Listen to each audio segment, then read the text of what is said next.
Bonjour et bienvenue sur notre chaîne. Aujourd'hui, nous allons parler ensemble de l'impulsion et de la réception au niveau des seaux.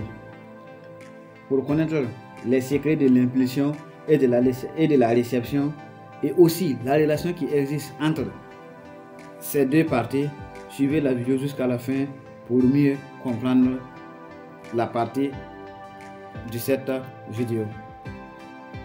Avant de vous laisser voir la vidéo complète, nous allons essayer d'abord de donner les points clés pour réussir l'impulsion et ensuite les points clés pour réussir la réception lors des sauts.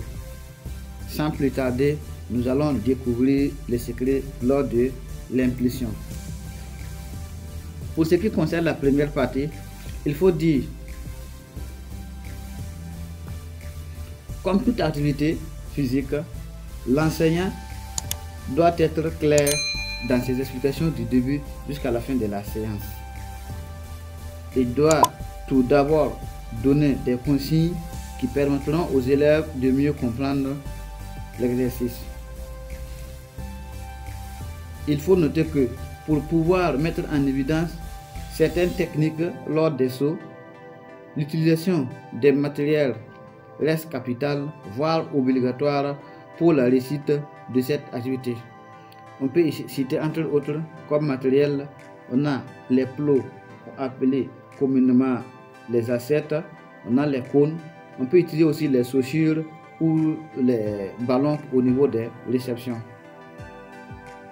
La question qu'on se pose, c'est comment amener les élèves à bien comprendre l'exercice.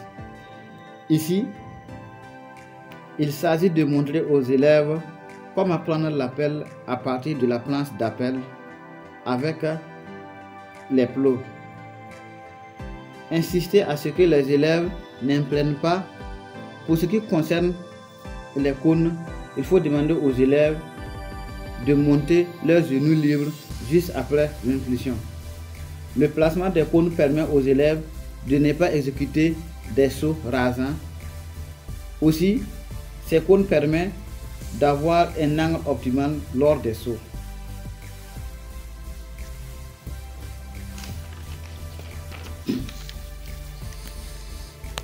Pour ce qui concerne au niveau de la réception, il faut dire que, étant donné que l'exécution d'un saut se termine toujours par une réception, il est vraiment important pour l'enseignant de mettre l'accent sur cette partie pour éviter certains accidents lors des séances de saut.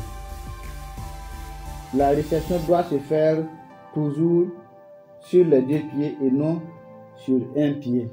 Aussi, il faut éviter les réceptions de type jambe en bois.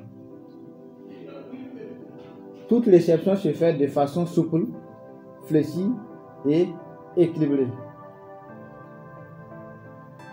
Pour résoudre ce problème de réception dès les premiers instants, il faut placer un objet inoffensif au sautoir et leur demander de tousser après leur réception. Cet objet peut être un foulard, un ballon ou une chaussure. Toujours exiger une réception souple à chaque réception. L'objectif de l'objet placé au sautoir est de permettre aux élèves de fléchir leurs jambes lors de la réception pour pouvoir les toucher et aussi amener les élèves à ne pas retomber en arrière après leur réception.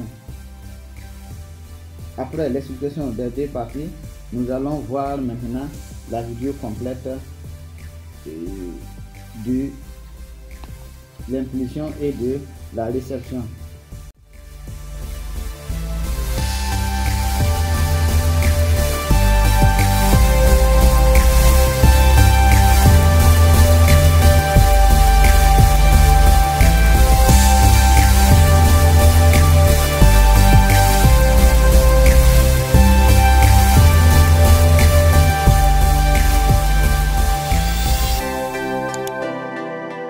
Nous sommes à la fin de la vidéo. Merci de rester jusqu'à la fin. abonnez-vous et à la prochaine pour une nouvelle vidéo. Je vous aime.